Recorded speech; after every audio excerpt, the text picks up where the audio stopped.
नमस्कार दोस्तों, स्वागत है आप सभी का हमारे YouTube चैनल आर के योजना पर।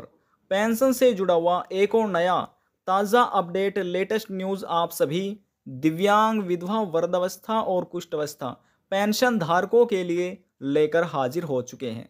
जैसे कि आप नोटिफिकेशन में देख रहे हैं, इन बड़े राज्य में प्रस्ताव मंजूर। अब हर महीने मिलेगी 3,000 रुपये पेंशन राशि।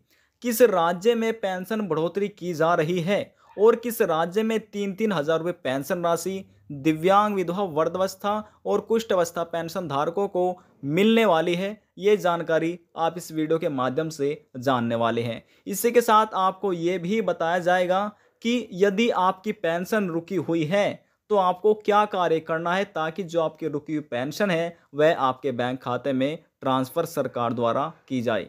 वीडियो की शुरुआत करने से पहले हमारा आपसे निवेदन है, यदि आप हमारे चैनल पर पहली बार आए तो चैनल को सब्सक्राइब कर लीजिएगा। साथ ही दोस्तों बेल आइकन के बटन को प्रेस करना ना भूलें ताकि जो हमारी वीडियो का नोटिफिकेशन है वह सबसे पहले आपको प्राप्त हो और आप सबसे पहले ही उसका लाभ उठा सके। चलिए दोस्तों, वीडियो की शुरुआत कर लेते हैं।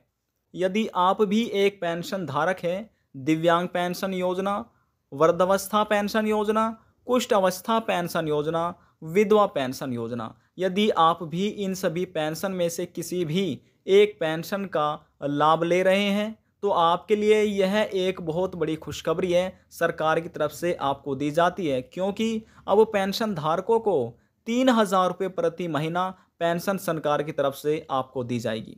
हरियाणा, पंजाब, गुजरात, महाराष्ट्र, कर्नाटका, उत्तर प्रदेश, हिमाचल प्रदेश, उत्तराखंड आदि सभी राज्यों में, भारत के जितने भी राज्य हैं सभी राज्य में पेंशन अलग अलग निर्धारित करके पेंशन धारकों को दी जाती है। किसी राज्य में फिलहाल 3,000 रुपये अभी भी दिए जा रहे हैं, किसी राज्य में 400 रुपये हैं, 1,800 रुपये हैं, 2,500 रुपये भी हैं। अलग अलग पेंशन राशि फिलहाल दी जा रही है। कुछ कुछ राज्य ऐसे हैं जिनमें पेंशन स्कीम के तहत पेंशन को बढ़ाकर दिव्यांग, विधवा, वृद्धावस्था, कुष्ठ अवस्था के बैंक खाते में पेंशन ट्रांसफ़र की जा रही है, यानी कि 500 रुपये की बढ़ोतरी होने के बाद ये पेंशन का लाभ दिया जा रहा है।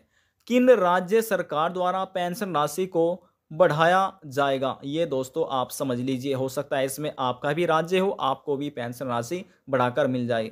मुख्यमंत्री योगी आदित्यनाथ की सरकार द्वारा उत्तर प्रदेश राज्य में पेंशन धारक परिवार को हर महीने वर्तमान समय में 1,000 प्रति महीना दिए जा रहे हैं दोस्तों, यानी कि दिव्यांग, विधवा, वृद्धावस्था पेंशन धारकों को 3 महीने के अंतराल पर 3,000 रुपये पेंशन किस्त बैंक खाते में ट्रांसफ़र की जाती है पेंशन धारकों के।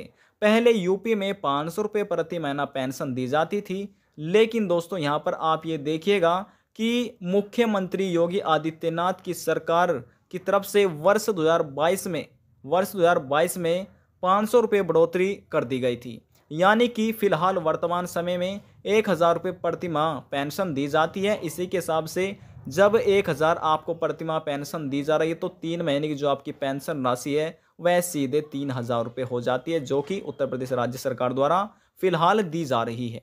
उत्तर प्रदेश राज्य में कुष्ठ रोग जैसी बीमारी से ग्रस्त व्यक्तियों को सरकार की तरफ से 3,000 रुपये पेंशन के रूप में उनके बैंक खाते में ट्रांसफ़र किए जा रहे हैं। अब बात करते हैं हरियाणा सरकार द्वारा पेंशन धारकों को हर महीने 2,500 रुपये पेंशन का लाभ वर्तमान समय में दिया जा रहा है, लेकिन अभी हरियाणा के मुख्यमंत्री मनोहर लाल खट्टर ने दिल्ली में हुई बैठक के तहत यह कहा है कि जल्द ही हम अपने राज्य में 3,000 प्रति महीना पेंशन करने जा रहे हैं।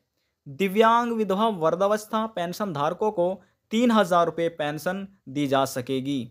इस प्रकार से ही दिल्ली सरकार के मुख्यमंत्री केजरीवाल के, यानी कि अरविंद केजरीवाल की सरकार की तरफ से पेंशन राशि को हर महीने 2,500 रुपये प्रति महीना फिलहाल दिया जा रहा है।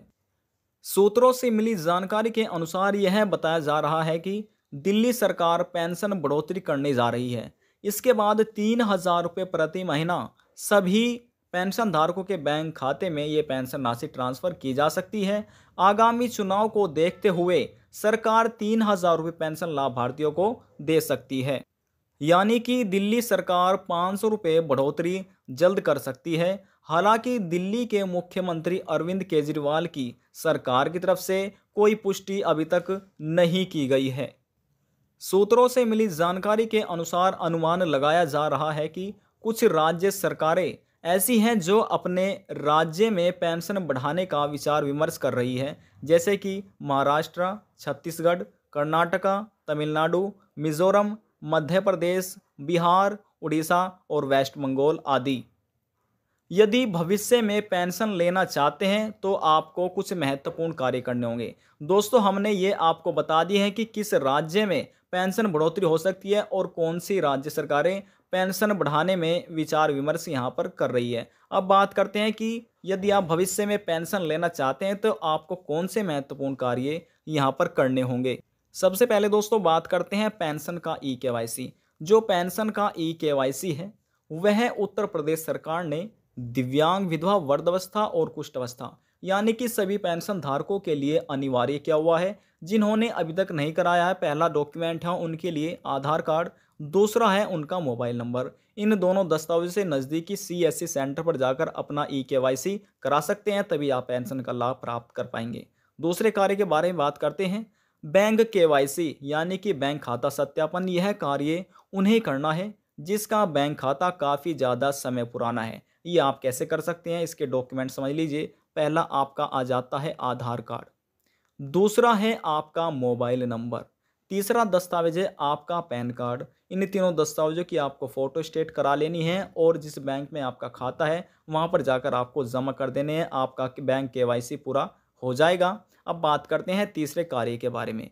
तीसरा कार्य उन पेंशन धारकों को करना है जिसके पेंशन आवेदन फार्म में गलतियां हो रही है, उनके नाम में, स्पेलिंग्स में, मात्राओं में, महिला है या पुरुष है, या फिर उनके IFSC कोड गलत हो रहा है, PMS कुछ भी गलत हो सकता है दोस्तों। PFMS आपका एक्सेप्ट नहीं है, IFSC कोड है, अकाउंट नंबर, कोई भी गलती हो रही है तो आप उन सभी पेंशन धारकों को यह कार्य करना है। अब दस्तावेज समझ लीजिए। यदि किसी की गलती हो रही है तो पहला दस्तावेज इसमें आपका आधार कार्ड आ जाता है। पहला दस्तावेज आपका आधार कार्ड है, दूसरा है आपका मोबाइल नंबर। दोस्तों ध्यान से समझिएगा। और जो तीसरा दस्तावेज है वह आपके बैंक की पासबुक की फोटोस्टेट फ्रंट पेज की फोटोस्टेट, यानी जो आपका पहला पेज है जहां पर आपको आपका फ़ोटो लगा हुआ होता है तो वहां से आपको फोटोस्टेट करा लेनी है। इन दोनों दस्तावेज की फोटोस्टेट कराकर जो आपका जिला समाज कल्याण है वहां पर जाकर आपको जमा कर देनी है। इससे यह होगा कि जो भी आपकी गलती हो रही है उन गलतियों को देख लिया जाएगा अधिकारियों द्वारा और संशोधन यानी कि ठीक कर दिया जाएगा, करेक्शन आपकी गलती को पूरा कर लिया जाएगा।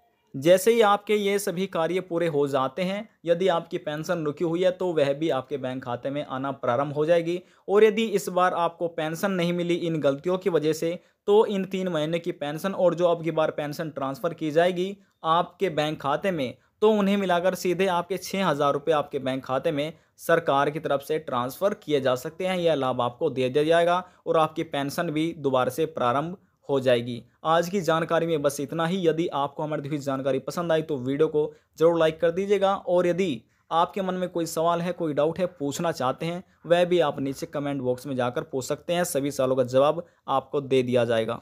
अगर आपने अभी तक RK योजना चैनल को सब्सक्राइब नहीं किया तो आप चैनल को सब्सक्राइब कर लीजिएगा ताकि पेंशन से जुड़ा हुआ जो भी लेटेस्ट न्यूज़ है, ताज़ा अपडेट है, सबसे पहले आप उसे प्राप्त कर सके। अब हम आपसे मिलते हैं नेक्स्ट वीडियो में एक और नई जानकारी के साथ। जब तक के लिए जय हिंद, जय भारत।